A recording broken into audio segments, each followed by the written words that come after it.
Welcome back to the Smoke-Filled Room. I'm Collin Corbett. We're excited to be with you this week. Independence Day week, not 4th of July week. Come on, we're Americans. I've got with me Core Strategies political team. I'm going to go in random order this week. So let's say Chris Jacobiak first, and then Michael Butler, Abby Oliver, Matthew DeRay, John Gieske. I got you all this time. Thank you, everybody, for being here. We've got a lot to cover. While you guys are flipping burgers and maybe attending parades, our political team is out there because one of the best places to hear political gossip is at festivals and parades. So we've got all sorts of information to cover this week. As you see from our producer, Lane Davis, I got permission to actually be outside for once, so I'm getting to smoke a cigar as we talk. So I am in a good mood for once. It's exciting, though I have a feeling as I look at this agenda, my good mood will not last very long. Let's get right into it. For our first topic, the biggest news in Illinois for politics is, of course, Darren Bailey has officially made it officially official, and he is running against Mike Bost. Michael, I want to ask you first before we get into the race. I know they were trying to throw people off the scent. They kept saying they wouldn't announce on July 4th, and yet here they go. They announced on July 4th. So what's up with them announcing on the 4th? Well, obviously with the fundraising deadline of, July 1, that starts the new quarter, they weren't going to, it was very unlikely that they were going to announce before that date because they, wouldn't want to put out weak fundraising numbers right out the gate. So it made sense that they waited until after July 1 to, file with the FEC and make that announcement official. We all kind of knew it was coming, but we weren't really for sure on the date. There was rumors that it was going to happen later in the summer, but obviously those rumors have been cleared up by the announcement that we saw earlier this week. So it's official. We talked a few weeks ago about how we knew there were rumors that he was going to announce in June. We said, no, that's not going to happen. I know there were persistent rumors for the last 5-6 months because Darren hosts an event on July 4th at his home every year, right? Isn't this a normal thing that he hosts? So people just assume that this is when he would announce? He usually has an event later in the summer, a big fundraiser there. And historically, there's been about 1,000 people there from all around the state. And he's raised, 6 figures, $100,000 or so the last 2 or 3 cycles off of that fundraiser. But this time they did a 4th of July. So they kind of moved it up a little bit. And then also it was Cindy Bailey's birthday party. So a little twist on it. Okay. From a tactics perspective, and we always like to be balanced, so let's be balanced here. And I think I proved that last week when I said nice things about 2 people who I don't think have ever said nice things about me. So I think we've proven that we can be balanced. It was a smart play. You've already got a big event, 4th of July. You've got a built-in crowd. I heard they had people registering for the event. They got lots of emails and contact information for the congressional campaign. If you're going to do an announcement, it's not a bad way to do it.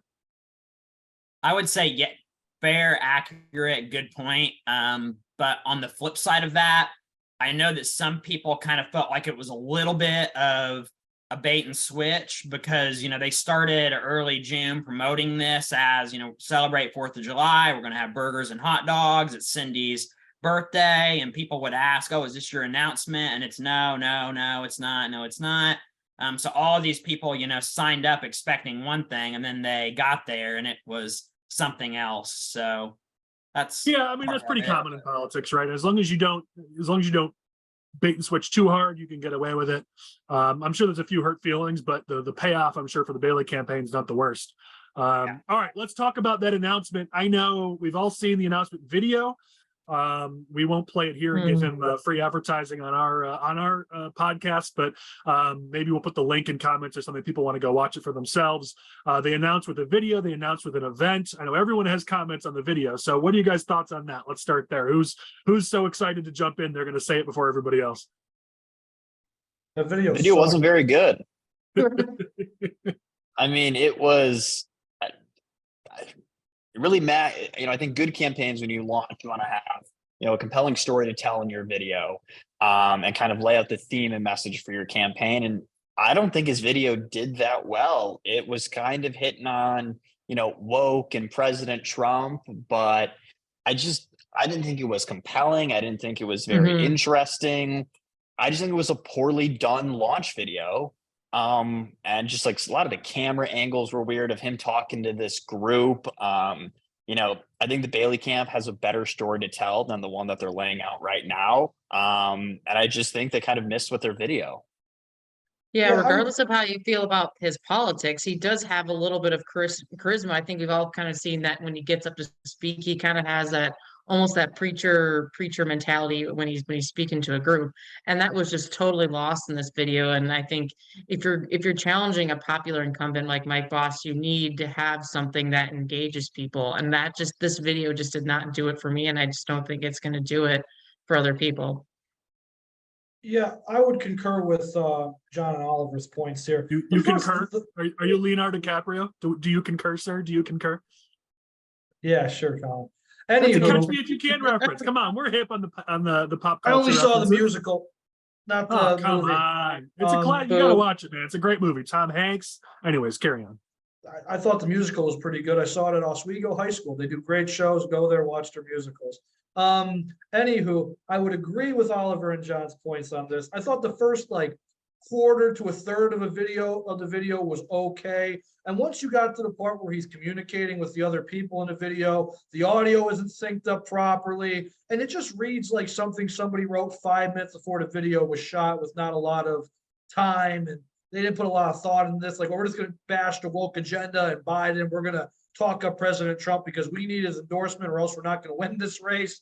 It's just a lot of pandering, doesn't read very intelligently or very sophisticated. I understand you don't got to be sophisticated in every video, but still, it doesn't, it reads like it's playing to the lowest common denominator here. And I didn't How think much of this is you speaking? I mean, listen, we've got Michael's our one political team member covering more southern and central Illinois, which is where this race is. You four and me, we're a bunch of Northerners. I mean, how much of this is us expecting Darren to run a campaign based on running the Chicago suburbs and us missing that running a political campaign in central and southern Illinois is maybe a little bit different? I mean, Michael, what are your thoughts on that? I think they miss an opportunity to have a little bit of a story aspect. I mean, it's him, driving and doing things on the farm, which is good, effective, I would say. But, there's not. They had an opportunity, I think, to kind of reintroduce Darren to voters in Southern Illinois. I mean, he's been running a statewide campaign and he'd been all over the state. And I think they kind of missed that opportunity. And I think it was kind of awkward there at the end where it's he's talking to these supposedly talking to these people in a circle, but then he's also kind of looking away from them at the camera. It just, I don't know, it just didn't do it for me. So so what we look at, I mean, I'll tell you, from a pacing perspective, the video was very, very slow. And we saw some of the presidential campaigns announced with that slower pace. My girl, Nikki Haley, with a 2-week, too slow announcement video. But you see some some of the stronger campaigns get it. You have to have pacing. You have to have speed. You have to show you're a person of action. I understand that there's a slower pace to politics and just conversations in general as you move further south in the state, but that slower pace, I think those of us who work in politics kind of look at that as a negative. Michael, you also look at that as a negative. I want to sort of be understanding that there's a different culture in your region than maybe my region where I live. So I mean, do you look at that also as a negative? Because it was a very, very slow video. I mean, I think there's a time and place for that, and obviously maybe with an announcement you can kind of get away with it, but subsequently you've got to be more punchy and a little more fast paced, I would say. I mean, in general, you want to show in politics nowadays, they want people with action. They want to know you're going to get things done.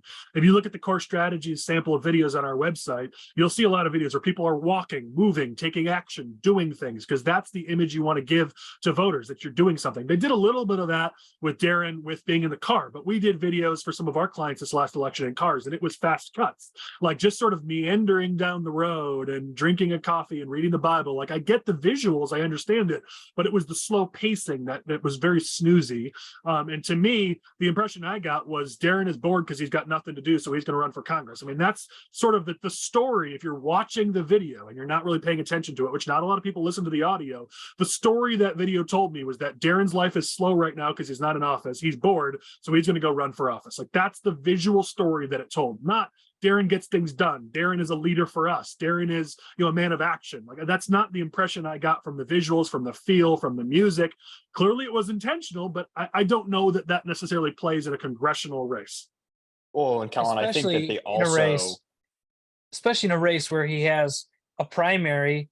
He's not running in an open seat. He's running against a well-liked incumbent. So if there's any political campaign where you need to be that brash fighter in your face type of campaign, it's one like this. And I think And that's what Darren's known for, right? Darren's not known for Yeah. being, like Gabby said, he's the Southern Baptist preacher. He's the fire and brimstone. He's not the happy-go-lucky. You know, Jeannie Ives did that in her congressional race where she changed her tone, she changed her image, and it worked very well for her. But that was in a congressional district that was in a general election. Darren's running in a primary. Like, he doesn't need to soften up for a primary. Frankly, he needs to go lean harder into what makes Darren Darren, and obviously didn't do it in the video. Gieske, what were you going to say? I wanted to just say too, we've kind of all hinted he's running against, a popular incumbent, someone who's really conservative. Mike was one of the first people to endorse Trump when he ran for re-election. And I think he missed an opportunity to really define why he's running against Mike, because I think, one of the first questions on people's mind is, and what has Mike done to deserve this primary? I mean, you saw the Boss campaign put out their statement saying that Darren's an opportunist who's trying to divide conservatives. And I think that's a fair point. And the Boss campaign or the Bailey campaign really needs to define why Darren is doing this and why voters deserve to send him to Washington over Mike. And the video just didn't do that. And that's your first impression to voters. I mean, ultimately, what we know with the Darren Bailey team is that there are some politically smart people there. They also tend to make some fairly basic mistakes in their execution. I mean, their press release had a pretty obvious spelling error in it. The video, as you said, the audio and video isn't synced. I mean, there's just some basic mistakes that they've made here, which is unfortunately kind of part and parcel to their politics. And to run against Bost in a race where it's going to be an expensive tier 1 primary, you need to be on your games. I mean, if I'm looking at the rollout, I'm looking at some of those just tiny dumb mistakes that only people like us recognize. But that's going to play out in a campaign if you don't have your ducks in a row. And it seems like this is kind of their MO. Well, you have to be able to draw a contrast and say this, explain to voters, this is why you need to vote for Darren as opposed to Mike. I mean, a lot of these folks that they're targeting obviously have voted for Mike multiple cycles in a row. So you have to be able to convince them that they've, made a mistake or it's time for a change. And they haven't done that so far. And I mean, obviously it's hard to do whenever you've been endorsed by Mike's been endorsed by the NRA cycle after cycle. He got endorsed by the National Right to Life groups. You look at these scorecards, he's got 100%, 95%. I mean, what's the justification? And I think a lot of people are scratching their head and trying to figure that out right now. Well, listen, anytime you want to run a campaign, one of the first things you must do is draw the contrast. As you guys are saying, you need to say who I am and who my opponent is, and this is why I'm the better choice. Whoever controls the contrast wins the race. This is the adage of politics. It's pretty basic. So in that video, he had two options or two opportunities. He could define his opponent. He could define himself. I don't know that he did either of them. I mean, this isn't Darren Bailey the fighter, Darren Bailey, the firebrand conservative that we saw in that video. And there was no contrast to say why the opponent should. Now there's time for that. We've got a whole campaign ahead of us. But I think, as you guys said, we get one chance at that first impression. We hope to see some of these things. Maybe not hoped. I mean, we're not at the moment, we're not picking sides here in this race. We're just talking about what we see. But if you're going to run a real campaign, I'd expect to see these things out of you in your rollout. We didn't see it. So it's a sign of the Bailey camp not being as strong as they could be. Meanwhile, on the Bost side, let's talk about the Bost side, because we had a bit of an internal debate about how was Mike Bost's response a strong enough response. You guys mentioned that he talked about, John, I think you said this, that he talked about, Darren's being an opportunist, which is true, but is that overly compelling to the average primary voter? I think many of us thought it really isn't. I mean, the average voter doesn't care about opportunism. They just care about who's going to represent them the best. So was the Bost camp's response being very muted and very sort of laid back? Was that the right response in this? Michael, why don't you start and then everyone else weigh in?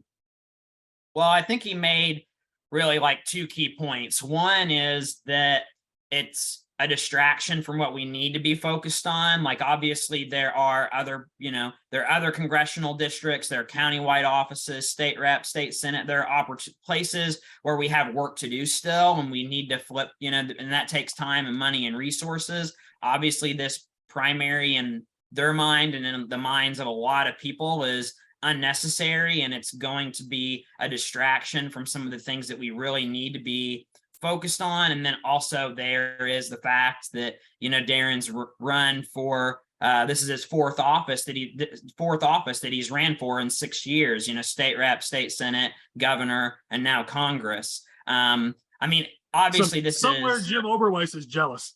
Yeah, right. Well, maybe he'll try to figure out a way to run for president too, because we got plenty of candidates for that. So Michael, let me jump in for a second, because I want to ask you a question. So I guess my question comes in on who is the audience? Because if you're trying to reach an audience of everyday voters, I'll tell you from experience, they don't care about arguments about electability. They don't care about who could or couldn't win. They don't care about these resources could be spent better somewhere else or political opportunism. Those are not messages that have resonated with voters in polling and in elections. So if your audience is to the general voter, their response was not one that resonates well with voters. But I think there's a point you made earlier, and I'm trying to tee you up for it now, that maybe that isn't the Bost campaign's audience right now. So tell me about that.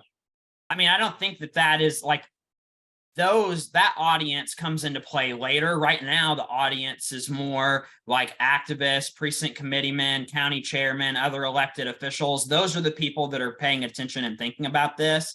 So to them, that is a message that resonates. But I would say anecdotally, I was at a coffee shop a couple of weeks ago, and a lady in Belleville, so not in the district, but the lady that came up to me lives in the district. And she's like, is this true? Is Darren going to do this? And I said, well, that's, that it sounds like it, seems like it, but obviously it's not official until it is. And she's like, well, why would he do that? That makes no sense. Like, Mike's doing a good job. And, she was pretty like riled up about it. And she's someone that pays attention, but she's not involved. Like, she's not a precinct committeeman or involved in the same capacity that people like us are.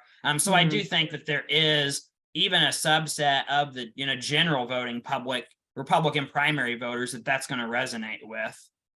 Yeah. Like I said, it's a true argument, but many times I have to explain to people in politics, it's not about winning the debate. It's about being the most persuasive. It's okay to be right, but right doesn't win elections. It's about being persuasive. And that's my point. These are not persuasive messages to voters, but I will grant you that most average voters aren't necessarily paying attention to the race yet. So maybe he's just focused. Maybe the Bost campaign is just focused on insiders right now. Lock up the insiders, lock up the endorsements, so there's no space for Bailey to grow. That is a valid strategy, and maybe that's their goal here. And if so, the response wasn't the worst. If they're talking to voters, it was a weak response, but we don't know. We're not on the inside of that. So we're just trying to give context to our watchers and listeners to give them some idea of the things they should be looking for. Well, the people that are hearing that messaging are, people that follow Mike on social media. They are subscribed to his email. No, but they sent it out as a press release. They sent it to the press. Well, like if it wasn't sent to the press, I'd agree with you. But it was also sent to the press. Like, that's where maybe what I would have done is separate out. My response to the press would have been more to the point, and my response to insiders would have been about the opportunism. But now we're getting super nuanced. So I don't want to get too in the weeds. That's true. Well, those are the people that are reading those articles probably too, though, to a degree. But again, if that's their audience, then I get to play. But it's an audience of one right now. You could tell from that video, from the Darren Bailey perspective, it's an audience of one. It's about getting Donald Trump's endorsement. That's how they believe they have a path to victory. And they're probably not wrong. So the video was as pro-Trump as they could possibly make it, clearly, because he's their audience. My question is, why'd they take 60 seconds or whatever it was to get to the Trump stuff if he was their audience? They should have just started in second one about Trump. I mean, when Mary Miller ran for Congress, she got a bunch of signs that were Mary Miller for Congress and Donald Trump for president. And in that primary, that's what she did. They hooked those two up on yard signs together everywhere throughout the district. We even told her primary opponent that they should have done that well before Mary Miller did it, because we knew that was the right strategy. Miller didn't, her primary opponent didn't, who he's an awesome guy. I love him. But that's one of the reasons why Mary Miller won that primary. So why didn't why didn't Bailey, they're all part of the same crew, the Millers, the Baileys, why didn't they have the same play here and just go full on Trump from second one rather than giving us 60 seconds of putting you to sleep before they get to the meat and potatoes? That would be my question. Well, Yeah, like you Colin, said, go ahead. well, like Abby. you said, Colin, I think there's just those little things that the campaigns miss. And I think it's just another one of those things. It's like sometimes they have these ideas, but their execution just tends to be not so great. And I think, again, this is really what you're seeing here as well. So. Well, Chris, you were going to say something? Well, I was just going to go into the point that, like you said earlier, this is a group of people who are prone to making some very easy mistakes. As you know, they're misspelling press releases. They're not syncing audio right. Maybe they didn't even think to the point where they should have just went with it. As long as Trump was there second 37, we'll be fine. You know, these are simple mistakes prone to. I mean, this is the problem with politics. I hate this because before I got into politics, I did a lot of producing. And one of my favorite things was to build these emotional videos where you could tell a story. It's the why you get into that world, and it's a lot of fun. I hated when I got into politics. Every time I try to do that, where I get fancy and creative, the videos just in A/B testing don't work. And then when you get straight to the point and you're boring, they work so much better. I love those videos that tell stories. We've got a lot of videos of that where there is a place for that, but in your major campaign advertising, unfortunately, it just doesn't work as well. Just tell stories. But in your advertising, it's a lot harder to do, especially in a campaign rollout. You've got to be to the point and fast. I hate it. I want to do more videos like what Darren did. Tell a story, evoke emotion. That's so much more fun. That's why you get into the world of production. But it just, in testing, it has proven it doesn't work as well, especially in this kind of context. One thing, Collin, you brought up, the Trump factor, and obviously Trump's the big wild card in this race. And I think while the Bailey's Camp video was trying to court Trump, the NRCC's statement that they put out regarding Darren's entrance into the race, I think kind of did a nice little job of starting to court Trump. They specifically said that Darren Bailey moved to a downtown Chicago penthouse to get blown out by J.B. Pritzker. And why I think that's important is because Donald Trump hates losers. I think that stain that, Bailey has on his record of reminding Trump of that while Mike's been loyal to him, endorsed him in both of his reelections, that's a nice little way by the NRCC to start courting Trump for Mike, because Trump is the wild card in this race that could swing it in either direction. Yep. And listen, let's be honest. I think we said this last week. While we may be saying that there's no point to this, to running in this race for Darren, we're not in any way saying that this is going to be an easy race. This will be a knockdown, drag out fight. And it will be close enough that a Trump endorsement will swing this one direction or the other. This is not going to be a blowout on either side. This will be a fight. And so, yeah, it's an audience of one right now. That's what we keep saying. It's about Trump. And you can see those hints in what the NRCC is saying. I like the NRCC's response a lot more than I like Bost's response, but maybe that was the goal. Maybe they work together. Bost plays nice, NRCC plays mean. That could be part of the play. Again, we're not on the inside there, so we can only speculate. So something you brought up earlier, Collin, was about the money. This is, in theory, going to be a very expensive race. And Bost came out with his numbers from the last quarter. Very solid numbers. He's raising a lot of money. I believe he raised over $1 million. John, correct me if I'm wrong. My question here is, where is Darren Bailey going to raise the money for this type of race? He had a struggle with raising money when he was running for governor. It took inserts of cash from Uline into PACs. And right. I don't think he's going to be expecting money from Uline in this race. There is no repairing that relationship. Well, certainly. But I'm saying that it took money from himself even, right, to raise some funds for his race for governor. So where is he going to get money under the FEC's oversight? Because you can't raise unlimited money under the FEC. You got some very serious fundraising limitations that the FEC implements on you. I think personally, a lot of Darren's money might be coming from himself, because if the NRCC sending stuff out like, hey, this guy's a loser, some donors nationally are going to look at that. They're going to say, yeah, I'm not going to donate to this guy if he sends me a fundraising email. And Bost, he's going to have some heavy hitters probably behind him donating to him. Have we seen in the last quarter's returns? I think Darren's. Yeah, Michael, how much did he raise? How much did Bost raise in the last two quarters? He raised $450,000, more than $450,000 this past quarter, and then in the first quarter he raised $415,000, which that's back-to-back fundraising records for the 12th district. Nobody's ever raised that amount. Chris's point is a solid one. It is so hard to raise money for federal races at $3,000 a pop instead of a much higher contribution limit in Illinois, which is also much easier to get around. It's a whole different ballgame to raise money for a federal race. And I think, Chris, this speaks to what we're talking about, to waste your opportunity in this intro, in this video, to be just rah-rah emotional. I'm behind Trump, Trump's behind me, donate right now to my campaign. I mean, that's how, if you're rolling this out as a real race, you're fundraising from day one. You're rolling it out as a click this link below to contribute to the campaign, not a, hey guys, I'm thinking about doing this, I hope you're behind me, but you take advantage of this. They were smart to announce on the beginning of July. They now have 3 full months to raise money, but this was their big chance at the very beginning to start that fundraising apparatus. And obviously they didn't do that. So I think, Chris, your point is a valid one. We're going to see what these numbers are in Q3, but Bost is going to put up some strong numbers, and Darren hasn't shown that he's capable of doing that so far. Now, again, let's be fair. Let's give him the chance. He hasn't raised money for a federal race before. He hasn't been in this situation. So we'll give him the 3 months and let's see how he does. But past behavior is your best predictor of future behavior, and we haven't seen it in the past. Because you know that if you're going to get an endorsement from Trump, you're going to have to show that you can run a winning campaign. You got to show Club for Growth in DC that you can run a winning campaign. And you know what they all care about in 2023? All they care about is fundraising. Come January, they'll care about polls and other stuff. But right now, for the next 6 months, all they care about is fundraising. And if you're not putting up those fundraising numbers, they're not even going to take your phone call. Well, and Collin, you mentioned something interesting too about DC, because Brennan Moore of the Panagraph pointed this out, that, big difference between this race and the 15th district last year is that, this is an incumbent versus incumbent. Mike is going to have everything in DC behind him, whether it be, the NRCC, various members of Congress, PACs. It's going to be a lot easier for Mike to raise money out of DC being an incumbent, where Darren's going to have a big hard time raising money. Like you said, his relationship with Uline isn't very good. And if a relationship with Uline isn't good, how's the Club for Growth going to want to get involved there? Because Uline's a big funder. Michael, I know you just muted yourself, Michael. Sorry, but don't you have recent confirmation that there's still no love lost between Uline and Bailey?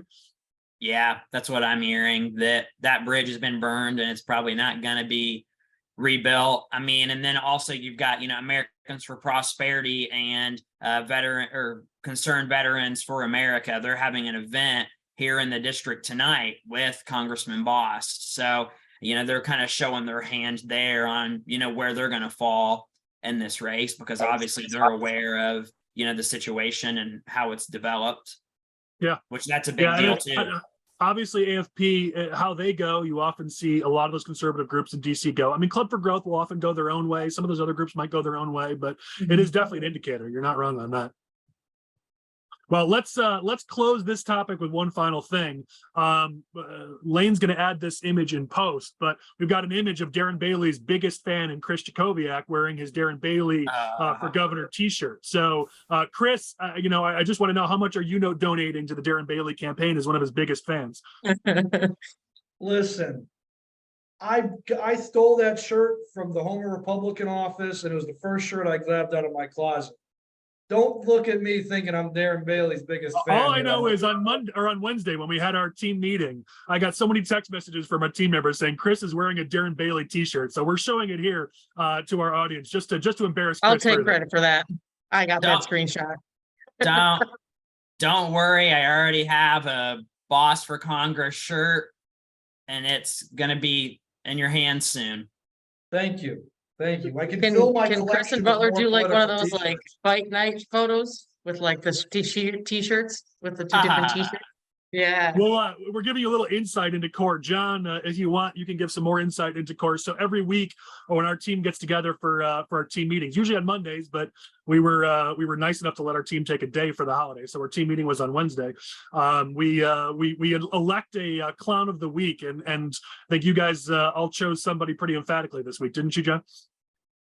We did emphatically choose Darren Bailey to be the clown of the week this week, mainly because of his launch video, and frankly, running against Mike is a lost cause, and just you're bored and you're looking for something to do. So Darren Bailey is the clown of the week.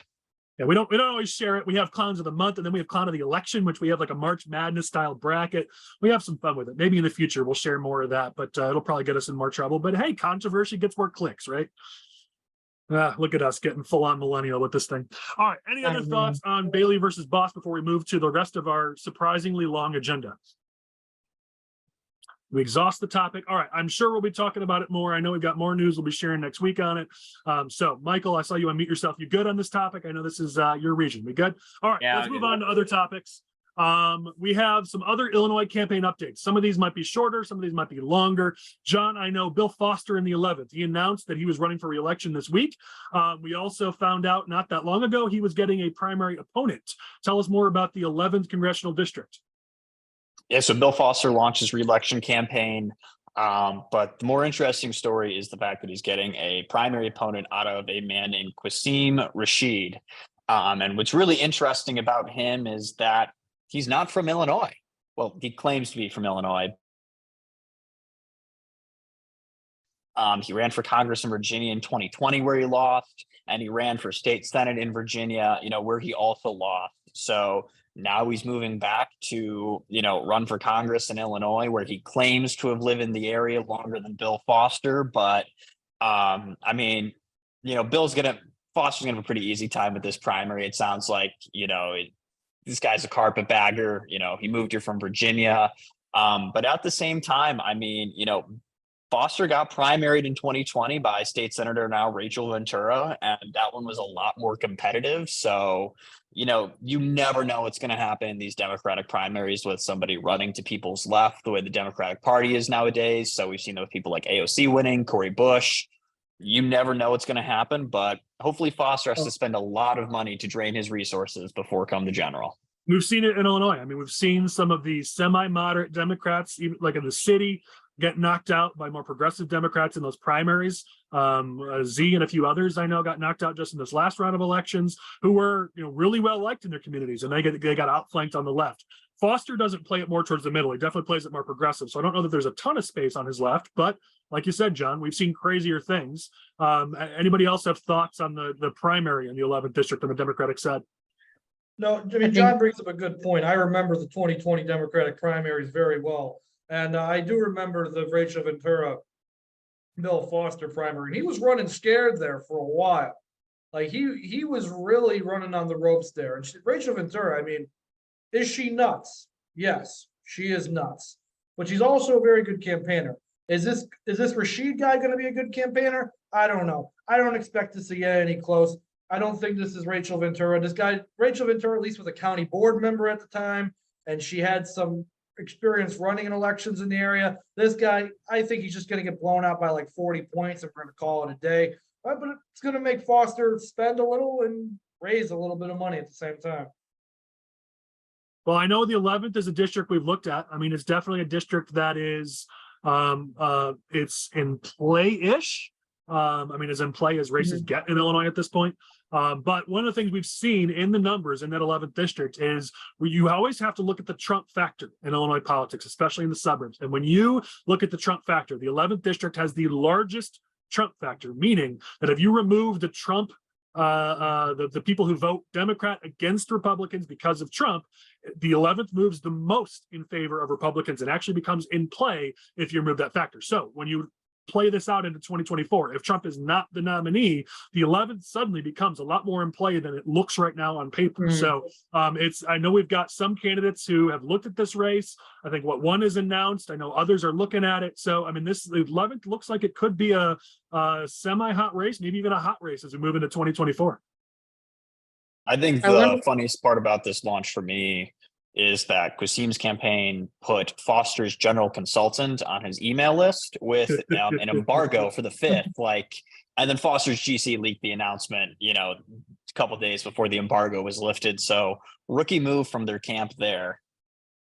Yeah, I guess it's to be expected, right? Maybe he's not a first-time candidate. He's run a lot, but clearly his track record is not in winning campaigns, so we'll have to see. I always love it, though. It's actually, the 11th is a good segue into this because what's amazing to me is when we see candidates run for office in Illinois on the Republican side and lose, they tend to leave Illinois for greener pastures. They decide to run in Iowa, like former congressman who's Bobby, what's his last name? Help me out here, guys. Bobby Schilling. Bobby Schilling, who passed away, but he moved over to Iowa to run again.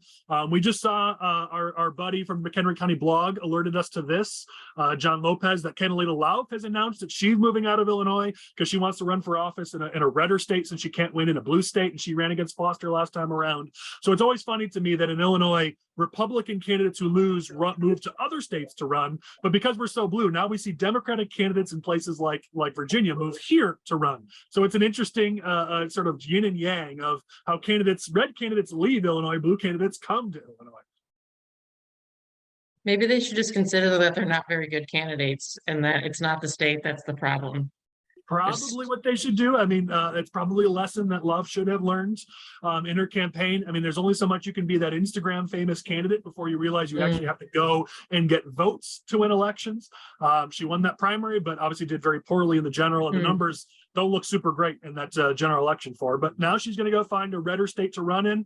We wish her luck. I mean, I hate seeing talent leave the state. So it kind of stinks for us to lose yet another person who was at least active on the Republican side. But it's just interesting to be seeing Democrats move here to run for office. It's kind of a funny difference. I do think it's an opportunity that the GOP organizations in the 11th district can definitely take advantage of, because whether or not he's a good candidate, he still seems to be an ideal type of person that Democrats are looking to run for office. He's younger, he has a younger family, he has a minority background. It seems that has experience working with marginalized communities. And then here he is going up against an old white dude. And if the Democrats overwhelmingly pick the old white dude who's been in office for forever, then can they really say that they're the party of diversity and new, younger candidates? Not really. So that's something that we should take note of. And I think Republican organizations should use, at least in their messaging and talking with voters. It's a fair point. I mean, listen, the Foster has never been sort of the darling for the left. The old white guy, he's not very dynamic as a speaker. I mean, I could see them wanting to upgrade, if you will, if they look at that as a safe seat, upgrading to a younger minority, more dynamic type person. I don't think they dislike Foster, but they understand he has a ceiling. He's not. Certainly isn't a tier one. He's got money, which is why he's been successful. But I think what the progressives always look for is that opportunity to sort of upgrade if they can in a primary situation. And Foster isn't, as I said, not the most dynamic of individuals, even though he does win on the Democratic side. So it could be something they look at. All right, let's talk about candidate performance, because this is going to be a nice segue. So we talk about how in the independent objective metrics that we were able to pull together on this last round of elections in 2022, Mike Bost was one of the best performing candidates for Congress on either side. If you look at the list of the worst performing candidates on either side, there are several names that stand out at the top. Catalina Lauf was the third worst performing candidate of any of the candidates, Republican or Democrat, based on comparing how they performed to the baseline. She was the third worst. The first worst, the absolute worst candidate that either party ran on either side, according to the metrics, who underperformed by 18 points, was the guy we're going to talk about next, because he decided to put himself on our agenda. And so we're going to talk about Joe Severino in the 10th Congressional District. Let's talk about some background first, and then I'm going to go off a bit because the guy decided to attack my wife, and you don't get away with that. So first, Matt DeRay, since you're our Lake County guy, give us some background on who Joe Severino is. He ran for office in the 10th District. He's running again this time around. Could you give sort of an objective? Be fair. I know that's your role. You don't want to anger people up there in Lake County, so you can be the peacemaker here. But tell us who Joe Severino is, because when his name came up to our team, most of them was like, who the hell is this guy? So let us know who Joe Severino is, and then let's talk about it.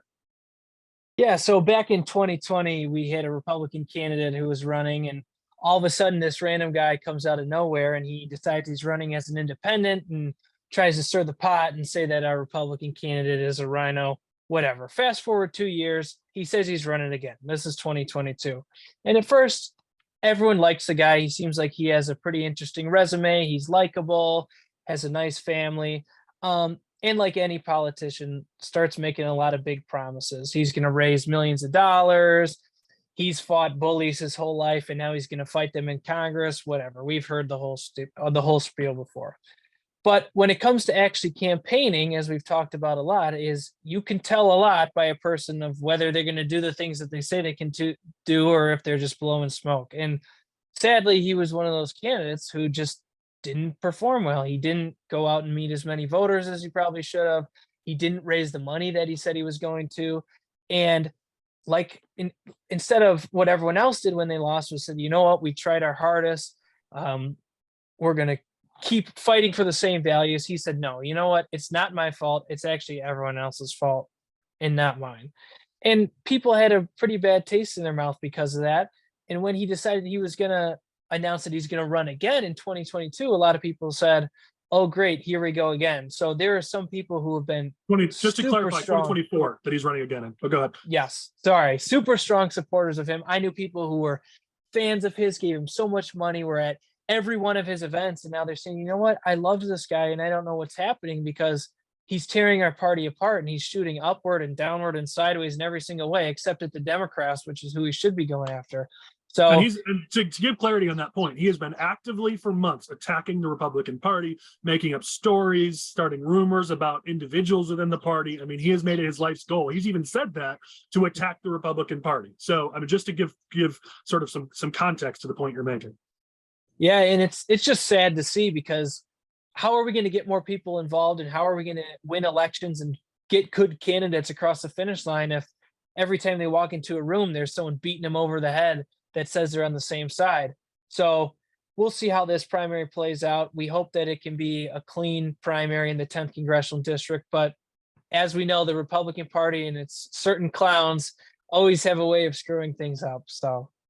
All right, so that's the context of who this guy is. And in a previous SFR, which thanks, Joe, for listening.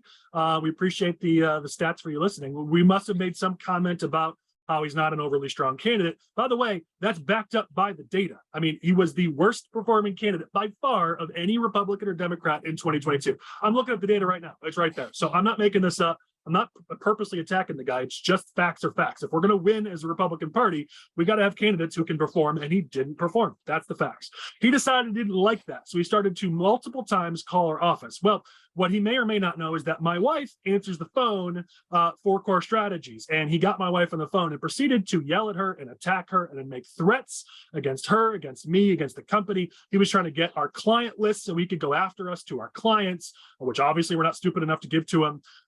He then, after we refused to give him the client list, said that he was going to go to the media. And I think the word he used was eviscerate me and eviscerate us to the media, because how dare we speak about him in this way. So Joe decided to put himself on this agenda, and I've decided whether or not I'm going to be, I try to be very balanced in this, but I can also be a very passionate individual. And when you go after my wife, yeah, you kind of make it on the list. So the fact that you dared attack my wife over the phone, Joe, yeah, now we got a problem. You're proving why you are not a worthwhile and useful candidate to the Republican Party. You are proving why this party is done with you. You're proving why you should not be nominated for any office ever. You're in the, what is the Art Miller? Is that the guy by you, Chris? The Nazi guy by you running? Art Jones. You put yourself in the category of Art Jones at this point, of somebody who can't be taken seriously as a candidate. I'm telling you what, the 10th district isn't necessarily in play, though. If we get a good candidate, maybe, just maybe, we can put it in play. And Joe Severino is actively trying to prove that he is not that guy. So before I get myself in too much trouble, does somebody else want to jump in here with some thoughts before I start getting less So work in my comments? So just like, not maybe necessarily about Joe, but I feel like people like Joe, I think as campaign operatives, I feel like there are a lot of people that are, whether they're, precinct committeemen or other candidates, they feel like because we're offering them assistance in some way, maybe not, we're not working with Joe, but like they feel like they can speak to us a certain way because, we're paying them to do something, or this is just our job. But I don't think that's appropriate in any situation, because we're people just like them and we're doing the best we can just like them. And I think it's something I've experienced that I know other people on this team have experienced, and it's just unacceptable in my mind to treat people like that, really, in any profession, but especially with, this is just our job. We're trying to do the best we can. So like, there's just no reason to act that way in that situation. But those are just my thoughts. And let's be clear, I mean, the six of us are political animals. So yeah, we can take it. We got a thick skin. But everybody who's met my wife, Abby, she is the nicest person on the planet. She is the sweetest person. If you think that that's the kind of person you can go off on and that's acceptable, that proves you are not congressional. You are not a leader. You are not a worthwhile human being. I mean, everyone universally loves Abby. Most people like Abby, not me. So they tolerate me at their events because it gets them Abby to show up. Like, and that's who you're going to be a complete schmuck to. You're done. That's it. I appreciate the use of the word schmuck, Collin. I've been waiting for an opportunity. I think it's an underrated word, an underused word. We need to use schmuck more. I think this is a good opportunity to use it. Well, it's me using the nicest word I can think of, because this individual deserves much worse than that. So, but anyways, I don't want to get lost on it, and I certainly don't want to make this my personal vendetta SFR. But I just got to say, since this individual decided to personally put himself on our agenda, we should respect his wishes and talk about him and give the public the actual truth about why this guy should never be elected. So there you go, Joe. You got your wish. Any closing thoughts on this before we move to topics that'll get us in less trouble? Well, Yeah, it's also, just for any candidate that wants to do stuff like this, it's just not a good strategy, especially if you're running for office. I mean, if you want to win, you got to be, especially win a primary, you need to be getting all the Republican players on your side, not pushing them away. So I don't know why anyone would do anything like this except for ego. And we all know the old adage, you attract a lot more flies, not flies, bees with honey than you do vinegar. It seems like Republicans do a good job of attracting. I don't know that flies I think he's more of a fly than a bee. So I think the Yes. analogy actually kind of works. But yeah, listen, I got a bee flying around me actually, so good timing. The 10th district wasn't necessarily near the top of my list, but when you go attack my wife, you better bet I care about that primary now personally. So yeah, we'll be involved in that race with whoever is running. That's not Joe Severino, just me personally, as in me and Abby. I'm not speaking for Core. We'll see what happens from the company's side, but you better bet I'll be involved in the 10th district primary from now to March. Yeah, it's just And really I poor. guarantee you, I know more people in the 10th district than Joe Severino does. Well, it's just such poor Take on. politics. I mean, anyone who knows anything about campaigns in the suburbs know that come primary time, townships will make endorsements and they'll send out mail for you. And attacking township chairman like TJ Brown from Northfield Township doesn't do you any favors when those townships are going to have a lot of sway in those primaries. So if anybody wants to primary Joe, you probably got a free consult in Collin, and it should be a pretty easy one for you. Yeah, I mean, listen, people like TJ, this is the thing. When you attack the Republican Party, you're not attacking some wealthy fat cat in Washington, D.C. You're attacking people like TJ who work their butts off every day, every week, every month, every year. You're attacking people who volunteer for this party. They're not paid. Those are the people that Joe's attacking when he attacks the Republican Party. People like TJ and others who are the grassroots of this party. That's why it wins you no favors. Maybe you agree or disagree with the decisions that they're making or the candidates that they back, but these are people who, unlike you, and I'm speaking to Joe right now, unlike you, who are just a fly-by-night who come in thinking everyone should just fall behind you and vote for you for office. These are people who work hard for this party, and they have done it for years, and you're going to attack them when they're the ones who are the base of this party, not you. It's a dumb strategy. All right, we've talked enough about it. Hopefully there's a lot more I want to say, so maybe we'll do a Collin Unplugged and I'll tell you what I really want to say here, but let's move on. Matt, let's stick in Lake County. There's a development in Lake County on the Democratic side. In House District 57, we've talked about how Tracy Katz Muhl is running, and she was primarying Jonathan Carroll, but it looks like now she is no longer primarying Jonathan Carroll. Give me the details, give us all the details, Matt, on what's going on there. Yeah, so it's always the candidates that you don't want to drop out that drop out, and the candidates that you do want to drop out that just stay in all the races. But Jonathan Carroll, he said that he's not going to be running for re-election. He's going to stick out this term. And of course he does the old political thing where he says it has absolutely nothing to do with the growing snowball of momentum that's building against him in this primary challenge. He says he's glad of the work that he's done and he'll happily hand over the reins, and that this was just a family decision. So it seems that he saw the writing on the wall and he got a little scared, and who knows what his next political move will be, but it won't be in the 57th House District. Yeah, I mean, to your point, Carroll at least made that race semi. It wasn't really in play, but maybe kind of we could get lucky in the race. With Carroll out, I don't know how that race is even in play at this point. So the perils of reporting outside, the dogs attacking each other, not my dog. He's just asleep on the deck. But don't know if you guys heard that, but hey, we're outside. Hey, let's keep going on these quick hit updates. Oliver, I know you got word of a candidate on the Republican side announcing for House District 97. Yeah, so Gabby Shanahan, she's running against Harry Benton. She was actually someone that was looking at running that last cycle, but decided to run for Kendall County Board. She's been a real up and comer in Kendall County and just in Illinois politics in general. Just really charismatic and has kind of worked her way up through the ranks. She's young, and I always love to see young, fresh talent coming and running for office. So sounds like she's going to make her official announcement next week, but she's been making preliminary rounds and talking to influencers. So best of luck to her, and hopefully that's a spirited campaign. I know that's going to be a top tier race coming up this election cycle for the House Republican. So Oliver, give us some background there, because I know Gabby's got a really good background. I mean, in Kendall County, she's very involved. I know she's also, I don't know if she still is, but she at least at one point was an employee over at IPI, which they're pretty powerful source right of center in this state. Yeah, so she still works for IPI as well. She's the Kendall County Young Republican chair. She's very involved in Kendall PAC, which is kind of there's two organizations that are pretty powerful in GOP politics. There's a traditional central committee, and then there's this Kendall PAC. So she's quite involved with that as well. So, and she's actually, when we met with Don Tracy about a month and a half ago, she was the one who set it up. So she's also cultivated a lot of great relationships with the ILGOP and other players. So again, I can't say it enough. She's a rising star, and hopefully she can make a good go at this.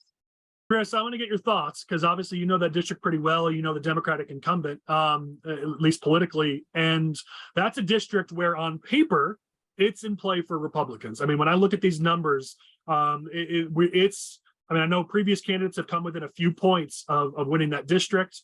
It went 14 points against the progressive tax. Previous Republican candidates only lost by 3. There's some who lost by more like 8 or 10. I mean, it's as swingy as they come for us Republicans. Definitely a good race for us to be playing in, but Benton, the incumbent, has done a really good job of being more of a moderate Democrat, one of the few. So Chris, give us sort of the other side of this on how the district itself on paper looks like it's in play, but Benton's going to be a tough opponent. Well, look, Benton ran in 2020 against Mark Batnick, and he came out full force and saying, I am a moderate, organized labor union Democrat. And he comes off that way. I've had the opportunity of knocking doors in Harry Benton's precinct, and there were people whose doors I would knock on, and they say, is Harry supporting you? Well, no, Harry's not. I won't support you. No, thank you. No, thank you.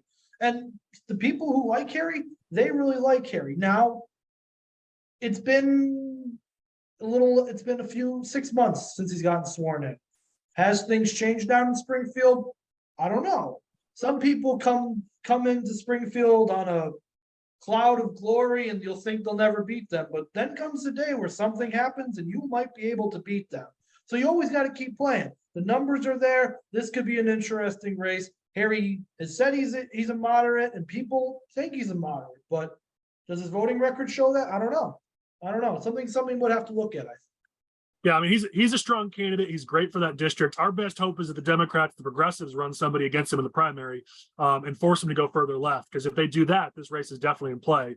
I mean, listen, according to the numbers, if the Trump factor is not killing us in this election, it's a D2. I know the official numbers will say it's more like D5, D67. I get that. I'm just saying that if things go the way start heading more in our direction, this becomes more like a D2. But Benton, he's going to be a tough opponent. He adds 2 or 3 or 4 points on the Democratic side. So he's definitely going to make this a much harder race to pull off. But on paper, it's a district we might be able to have a chance on. All right. Anyone else have thoughts on 97? Okay, I know there's been some talk about some of these North Cook County state rep districts. Let's talk about them just briefly. I saw that Jack Vrett was appointed by Pritzker to the Illinois State Board of Elections. Vrett was the candidate who ran in 53 against Mark Walker, ran a very good campaign. And while he didn't win the race or didn't make it as close as I think he wanted, he did better than we did in 54 against Mary Beth Canty, who Canty is a much more progressive candidate. We should have done better in 54, but we didn't. So Vrett showed himself to be a pretty strong candidate despite not having a ton of funding. So this seems to me to be a really, really smart play by Pritzker and the Democrats. Just take him off the board. If he just took an appointment for ISBE, there's no way he's running for 53, right? It just basically pulls him off the board. Yeah, I don't think he would be able to run for that. I also don't think that he wants to run for that again after how he did last time, but we'll see what happens. I mean, listen, if we were ever going to make some gains in Cook County, it's going to be there in 53 and 54. Walker's a strong opponent, but the district's, semi-favorable for us. Canty in 54, she's very, very, very, very progressive. So while her district is less favorable, or at least on paper, a hair less favorable, she makes it more favorable. Those are the two districts we could maybe play in Northern Cook County. But if Vrett's off the board, I know they struggled to find any other candidate other than Vrett last time.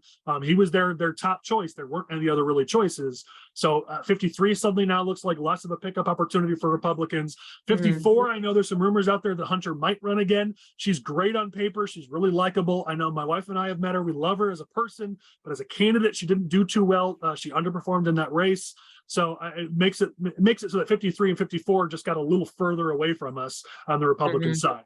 What am I missing there? Anything? No, all right. Covered it. Quick hits. We got it all covered. We can keep moving. All right. That's 53, 54. Chris, talk to us about, I know not everyone cares about this, but the Metropolitan Water Reclamation District, it is typically a stepping stone. The Democrats are smart to put candidates there, get some experience, and then they run them for something else. So there's been an appointment at MWRD. Tell us about that, Chris. So there was an appointment to the Metropolitan Water Reclamation District of Greater Chicago. The governor has authority to make those appointments. That is not filled by the party, and it's not filled by Tony Preckwinkle. It's filled by the governor. This is to fill out the term of Kimberly Dubluquet, is a French. She got appointed to fill Lamont Robinson's Not so good with position. those French names, are you, Chris? No, Not a lot of French people in the South suburbs? No French over here. Anywho, she was appointed to fill out Lamont Robinson's term because he got elected alderman. This is how it works. One person gets appointed to this. Anywho, the race for this appointment was between Precious Brady-Davis, who is a transgender activist and communications director for the Sierra Club, and Deborah Cozy Lane, who is the former campaign manager for Congressman Jonathan Jackson, and she was the union executive for the Aggregated Transit Union. So in this case, the Jonathan Jackson campaign manager was the moderate choice, favored by organized labor and some more conservative, moderate people in the Democratic Party, whereas Precious Brady-Davis was favored by environmentalists and progressives, and the governor ultimately sided with the progressives and the environmentalists. This is the first time the governors bucked the moderates and organized labor. So she will now be up to fill out the remainder of a 2-year term up in 2024. These water rec races are always contested. Everybody wants to be on the water rec. Honestly, if I could have an elected position, I'd want to be on water rec. It's that nice of an elected position, man. So she will not be the only candidate for this race. Expect more people. I would not be surprised if Cozy Lane were to run for it herself. She'd probably have some strong backing from organized labor should she jump in this race. But water rec, always a mess. Well, they're always challenged on the Democratic side because there are two different constituencies that view it as theirs. I mean, environmentalists view it as their seats, labor views it as their seats, and so it's oftentimes a bit of a flashpoint between those two constituencies, right? Correct, and it's not even that. I mean, it's ambition too. People who are really ambitious in Cook County politics like running for water rec, because like you said, it's a stepping stone for something else. Serve a few years on the water rec, make some great connections countywide and with donors, and when a state rep seat or a congressional seat, even maybe, who knows? It's not a bad salary for not having to do much work. I mean, it ain't a bad position to be in. Oh no, Collin, it is not a bad position whatsoever. So yeah, but water rec I like water rec races. Personally, always look out for the Irish people on the ballot, because the Irish people always will do well for water reclamation. Shout out to former Crestwood Village trustee Teresa Flynn. She recently got elected to water reclamation last year. So always look out for the Irish and the water rec races, but I would expect this 2-year vacancy to get a little bit interesting.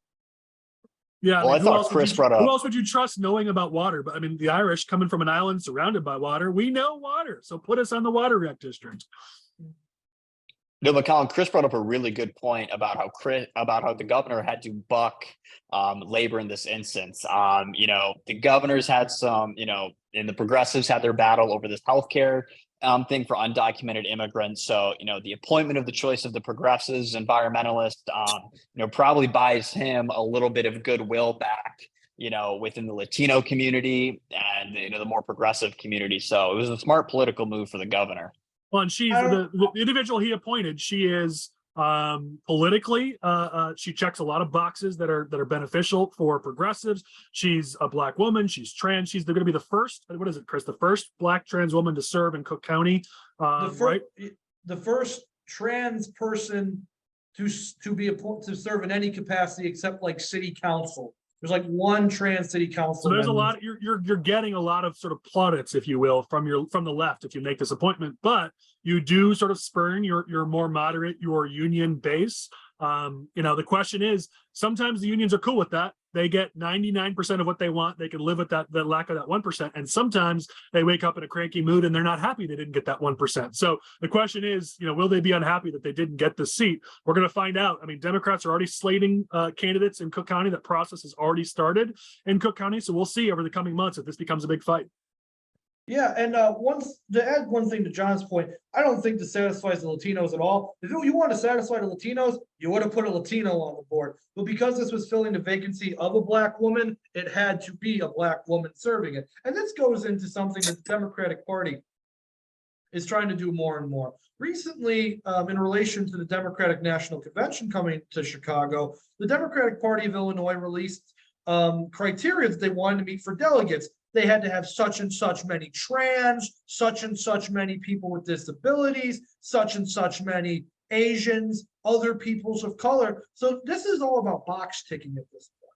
This isn't about are you qualified for a position or anything like that. This is about box checking in the Democratic Party. And listen, it always has been to some extent. You always have to check on racial demographic boxes. This many African Americans, this many Latinos, this many whites, this many Asians. Do they always go with that? No. I'm still waiting for a Chicago school board map, guys. I haven't forgotten about the Chicago school board map. Release the Chicago school board map. I haven't forgotten. People haven't forgotten. But anywho, it's all about checking boxes, and this checks a lot of boxes for Pritzker and the Democratic Party. All right, we are running low on time. There's one more topic I want to get to, so let's get to it now. We've talked about this briefly, but it's becoming more and more a story, so let's cover it. Guys, why is Julianna Stratton raising money? What is going on there? There's more to this than just, oh, she wanted to raise a few bucks. I mean, there's a story here, and I don't know that people know, or even we know what's at the bottom of this. So let's start talking about it. Why is Julianna Stratton, the Lieutenant Governor of Illinois, out there actively and publicly raising money? So, Collin, that's a great question. In fact, Chris and I were talking about this at the office earlier, and we really just don't know. I mean, it's unlike she's raising money in her state account, which is very difficult to put into a federal account. So it's not like she's eyeing Durbin's Senate seat or a congressional seat. It's likely that JB's going to run for a third term to put himself in position to run for office in 2028. So at first we were kind of confused, but then Chris did some research and came up with some that she possibly could be running for. So Chris, why don't you share that? So when Kim Foxx says she wasn't running, Chris, come a little closer to your microphone, buddy. There you go. When Kim Foxx said she wasn't running for re-election, I expected a landslide of people announcing they were running for this. I expected a clown car for Cook County State's attorney. And then John and I were talking today, and I said, Stratton, a lawyer?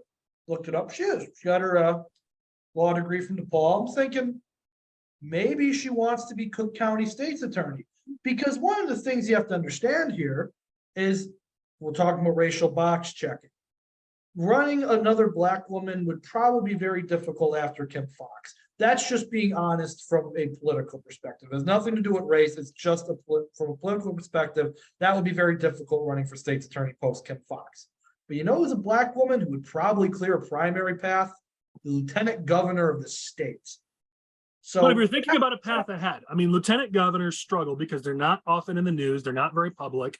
So you think about what is Julianna Stratton's base? She was a successful, she was state rep, right, Chris? She was a state representative. Yeah, she was. She had a lot of backing from the teachers unions and some of the more progressive unions. But she hasn't, as lieutenant governor to someone like Pritzker, who's very in the news, who's very sort of forward in terms of his public persona. There's just not a lot of space for her. So if she wants to have a future, I don't know that being JB's lieutenant governor gives her that future. If JB doesn't run again, whether that's in 3 years or in 7 years, or if he runs for president and empties out the seat, I don't know that she would be the front runner just because she happens to be light gov, because as light gov, she doesn't have much of a public persona. She's not that super well known.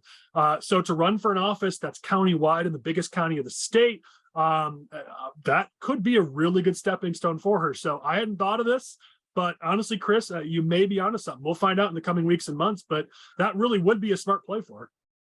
Yeah, because it's the only reason I could justify. I mean, obviously the quarter stuff, but really there hasn't been much talk about who's going to be the guy. I think Joe Ferguson was a name they were talking about. Burke, not Ed Burke's wife, the other Burke who's on the appellate court, she might run, but there wasn't really any concrete stuff here. There's more concrete stuff coming out of the Republican Party of who's going to run for it than the Democratic Party, frankly. But I think this makes sense, and this, at the very least, her fundraising and running for this gets her name out there, and it gives a lot of some committeemen in Cook County who might be on the fence about backing a progressive for state's attorney. It kind of forces their hand because it's the lieutenant governor, and JB's calling the tune, and a lot of people are going to have to dance to it. Yeah, I mean, listen, if you're thinking about how the Democrats under Pritzker like to operate, they love musical chairs. They love to empty out one seat so everybody else can move up one. They can appoint somebody else. Her taking Cook County state's attorney means now they get to appoint another light gov. The whole game of musical chairs starts all over again. They get to move people around and give them more opportunities. It's smart. It's how you build a bench, and they've been good at that. So we have no facts to back this up other than Chris Googled and found out she's an attorney. But I say it makes a heck of a lot of sense. So I'll be keeping an eye on it for sure. Hopefully I didn't just give her an idea. Like, this is going to come across her inbox. She's like, yeah, I should. You're pretty smart, Chris, but I don't think you're that smart. I don't think you gave them an idea. I don't know, Collin, you don't understand how stupid some of the people are in the Democratic Party. Like, they always beat the Republicans, but there are some people who are really dumb as bricks over there. So they would hear this and this would be news to them, some of them. Chris is going to be watching it on the TV, her swearing in ceremony, and she's going to say, I'd like to thank Chris. And you say, that's me. Look, Mom. He's going to get all the cats in the room. They're I'm jumping off a cliff because I just doomed Cook County for another 4 years. Yeah, they're already doomed, Chris. And Collin, it makes sense in the grander. I don't want to hear it from you. It makes sense in the grander scheme of, put my little tinfoil cap on of political, chairs for the Democratic Party of, when that governorship opens, a lot of people might be eyeing that governorship, all the statewides. And if Attorney General Kwame Raoul happens to want to run for governor, now that's open. She's the, state's attorney in the largest county. You can run for that and maybe put yourself in a little bit better political position. Who knows what they have cracked up, but it's the best thing that Chris and I could come up with today. Listen, at the end of the day, Republicans think about the next 15 minutes. Democrats think about the next, 5 to 10 years. They make plans like we should be doing. So it's a plausible scenario. We'll have to see. I mean, if that governor's race opens up, I can't imagine Mendoza isn't going to go for it. I'm not too worried about Frericks. He underperforms as a candidate, but I'm sure he'll want it. You're right. Raul might look at it. I mean, that's going to be, you talk about a clown car of candidates. If Pritzker's not the guy running for governor, whether it's in 3 years or in 7 years or whatever it might be, yeah, there'll be a lot of candidates. See, like you said, Democrats think long term. It was the Democrat on the team who thought of this. So, Are you a Democrat this week? You kind of bounce back and forth between Republican and Democrat. I mean, with a Darren Bailey T-shirt, I kind of think you have to be a Republican. I don't got to be anything on it. This is an open primary state, Collin. I can declare whatever I want in front of that election judge. Speaking of Chris, I'm looking at the time, and would you look at the time? We don't have time for any of Chris's updates on Chicago, and it's growing. You have in your Chicago list, I see 1, 2, 3, 4, 5 topics this week, and we have no time for you. But here's what I would say, Chris, give us 30 seconds on telling everybody why I was right about NASCAR. Collin was right about NASCAR. It was Abby, put your phone down. Abby was right about NASCAR. No, not Abby. You weren't right about Abby. You could say that too. That's fine. Collin was right about NASCAR. It was a success. I watched some of it. It was really cool. The weather was terrible, but they got around that. The guy from New Zealand won. This is like the first time a first racer has ever won a major race in NASCAR and ever. Something like that. I don't know. Only thing I know about NASCAR is raise hell and praise Dale. Rest in peace, Dale Earnhardt. So yeah, it was let's talk about it. It was a success. It was a huge success on TV for the city of Chicago, for tourism, for direct dollars. I don't know. I mean, you had a bunch of people who might have gone downtown on the July 4th weekend who didn't go downtown because of this. So was it a direct impact on Chicago's economy in a positive way today? I don't think so, to be honest, but at least it's questionable there. But in terms of showing Chicago, highlighting Chicago to a national and international crowd, that it was for sure a big plus. So we'll have to see if long-term the benefits can be capitalized on. All right, we are over our time. So any quick final thoughts from anybody on important topics we might have missed? Anybody got anything? Oliver's going to show that photo one last time. All right. On behalf of our political team, we thank you very much for joining us this week. Again, they were Michael Butler, Abby Oliver, Chris Jacoviak, Matthew DeRay, Jonathan Gieske.